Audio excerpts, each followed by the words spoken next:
কে কার বিচার করবে এই প্রসঙ্গটি নিয়ে। কে কার বিচার করবে এই প্রসঙ্গটি এই জন্যই বলছি যে আওয়ামী লীগ সরকার পতনের পর থেকে ইউনূসের সরকারের পক্ষ থেকে বারবার প্রতিনিয়ত আমরা শুনছি যে শেখ হাসিনা এবং আওয়ামী লীগ নেতাদের বিচার করা হবে। এই লক্ষ্যে আন্তর্জাতিক অপরাধ ট্রাইব্যুনাল দখলে নেওয়া হয়েছে। কার পক্ষ থেকে দখলে নেওয়া হয়েছে? জামাতে ইসলামের পক্ষ থেকে। এই যে আন্তর্জাতিক অপরাধ ট্রাইব্যুনালের ট্রাইব্যুনালের সঙ্গে যারা জড়িত, চিফ প্রসিকিউটর, অন্যান্য প্রসিকিউটর এবং এখানে বিচারের সঙ্গে যারা জড়িত, তারা সবাই অলমোস্ট জামাত ইসলামের। চিফ প্রসিকিউটর তাজুল ইসলামের কথাই যদি বলেন, তাজুল ইসলাম কার? জামাত ইসলামের। তিনি যুদ্ধাপরাধী এবং জামাতের নেতাদের পক্ষের একজন আইনজীবী ছিলেন। তিনি এখন আন্তর্জাতিক অপরাধ ট্রাইব্যুনালের চিফ প্রসিকিউটর। তাজুল ইসলামের পক্ষ থেকেও প্রতিনিয়ত বাগড়ম্বর করা হচ্ছে যে খুব দ্রুত বিচার করা হবে। তার উপরে আইন উপদেষ্টা আসিফ নজরুল প্রতিনিয়ত বাগড়ম্বর করেছে যাচ্ছেন যে দ্রুত বিচার করা হবে শেখ হাসিনার। আসলে কে কার বিচার করবে এই প্রশ্নটি এসে যাচ্ছে। খবরে প্রকাশ যে প্রাক্তন প্রধানমন্ত্রী শেখ হাসিনাকে আবারও সরকারের তরফে, তাজুল ইসলামের তরফে জানা গেল যে প্রাক্তন প্রধানমন্ত্রী শেখ হাসিনাকে দেশে ফেরানোর তোড়জোড় চলছে। তাজুল ইসলাম বলেছেন যে 1-1.5 মাসের মধ্যেই তার বিরুদ্ধে বিচার প্রক্রিয়া শুরু হবে। শনিবার বিকেলে ঢাকার একটি অনুষ্ঠানে গিয়ে এই মন্তব্য করেন তিনি জানান, ইন্টারপোলের মাধ্যমে শেখ হাসিনাকে বাংলাদেশে ফেরানোর চেষ্টা চলছে। ভারতের সঙ্গে এ বিষয়ে বাংলাদেশের যে চুক্তি রয়েছে তাও মনে করিয়ে দেন তিনি। তাজুল বলেন, হাসিনা সহ গুরুত্বপূর্ণ কিছু মামলার তদন্ত প্রতিবেদন আমরা মার্চ মাসের মধ্যেই হাতে পেয়ে যাব বলে আশা করছি। যদি আনুষ্ঠানিকভাবে এই প্রতিবেদন পেয়ে যায়, 1-1.5 মাসের মধ্যেই বিচার প্রক্রিয়া শুরু করে দেওয়া হবে। কতদিন ধরে তা চলবে এখনই বলা সম্ভব নয়।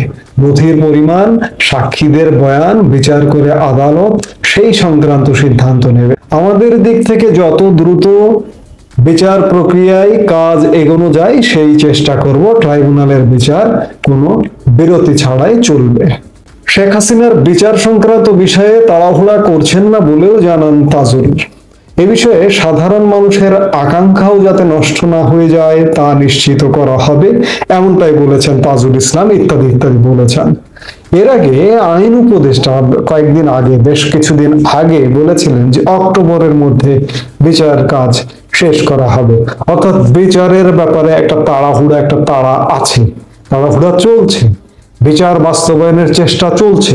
আমি এর আগেও একাধিক ভিডিওতে বলেছি যে আওয়ামী লীগ প্রধান শেখ হাসিনা এবং জেলে বন্দী আওয়ামী লীগের যেসব নেতা আছেন তাদেরও বিচার প্রক্রিয়া চলছে, বিচার করা হবে এবং অতি দ্রুততার সাথে এই সরকার যদি সময় পায়, অক্টোবর পর্যন্ত যদি সময় পায় কিংবা তার আগে পর্যন্ত যদি সময় পায়, তাহলে কয়েকজন আওয়ামী লীগ নেতাকে ফাঁসিতে ঝুলিয়ে দেবে। এখন একই সাথে প্রশ্ন করতে চাই যে কে কার বিচার করবে আসলে।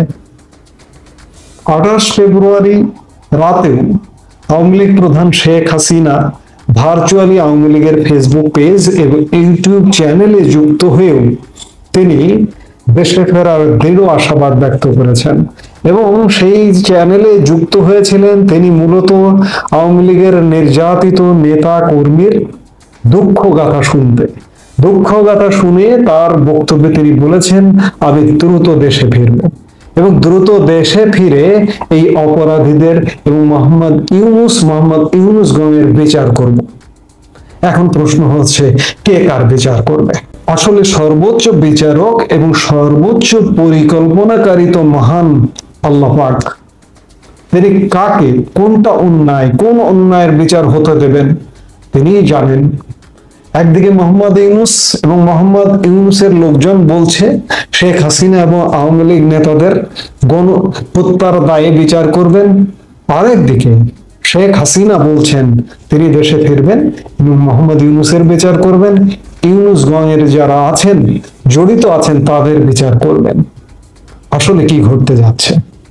আসলে আপাত দৃষ্টিতে যেটি দেখা যাচ্ছে সেটি হচ্ছে বাংলাদেশের ভেতরেই আভ্যন্তরীণ বাগড়ম্বর চলছে। এই যে ইন্টারপোলের মাধ্যমে শেখ হাসিনাকে ফিরিয়ে আনবার কথা বলছে, এগুলো শুধুমাত্র বোগাস আলাপ, এগুলো চাপাবাজি, এগুলো গালাবাজি ছাড়া কিছু নয়। ইন্টারপোল এ ধরনের কোনো ইনিশিয়েটিভ নেবেই না। এবং শেখ হাসিনা যে জায়গায় আছেন ভারতের কাছে, সেই জায়গায় ভারতও তাকে ফিরিয়ে দেবেন না। তাহলে শেখ হাসিনার কিভাবে বিচার করবেন? আবার শেখ হাসিনা দেশে ফিরে আসবার দৃঢ় আশাবাদ ব্যক্ত করছেন। কেন তিনি এতটা দৃঢ় আশাবাদ ব্যক্ত করছেন? কেন তার কণ্ঠে এতটা জোর? কেন তার কণ্ঠে এতটা জোর থাকবার কারণ হচ্ছে কূটনৈতিক তৎপরতা। কূটনৈতিকভাবে শেখ হাসিনা, পতিত আওয়ামী লীগ সরকার কিংবা কদিন আগে পতন হয়েছেন তিনি বর্তমানে সাবেক, কিন্তু কূটনৈতিকভাবে শেখ হাসিনা কিন্তু এখনো শ্রেষ্ঠত্বের জায়গায় আছেন। সে জায়গায় কূটনৈতিকভাবে মোহাম্মদ ইউনূস কিংবা জামায়াতে ইসলামী কিংবা বিএনপি এখনো পিছিয়ে আছেন। এই যে কথায় কথায় মোহাম্মদ ইউনূসকে আন্তর্জাতিক ব্যক্তিত্ব বলা হয়, বিরাট ব্যক্তিত্ব বলা হয়, নোবেল লরিয়েট বলা হয়, কিন্তু আমি কূটনৈতিক কোনো সাফল্য আমি দেখিনি, দেখতে পাচ্ছি না। অনেক জায়গায় অনেকে অনেক ভাবে বিভিন্ন ভাবে বলবার চেষ্টা করেন যে ডক্টর মোহাম্মদ ইউনূস বিশাল ব্যক্তিত্ব, বিরাট ব্যক্তিত্ব।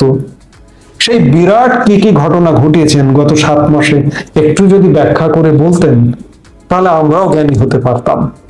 আমার ক্ষুদ্র জ্ঞানে আমি তো দেখি না যে বিরাট কোনো ঘটনা ঘটিয়েছেন। সেদিক দিয়ে শেখ হাসিনা কূটনৈতিক ভাবে এগিয়ে আছেন। শেখ হাসিনা দেশে ফিরবেন কূটনৈতিক ভাবে, যদি ফুলফিল সাফল্যটা আসে তাহলে দেশে ফিরবেন। এমনকি যে সেনাবাহিনী তাকে নিরাপদ স্থানে রেখে এসছেন, সেই সেনাবাহিনী তাকে দেশে ফিরিয়ে আনবেন।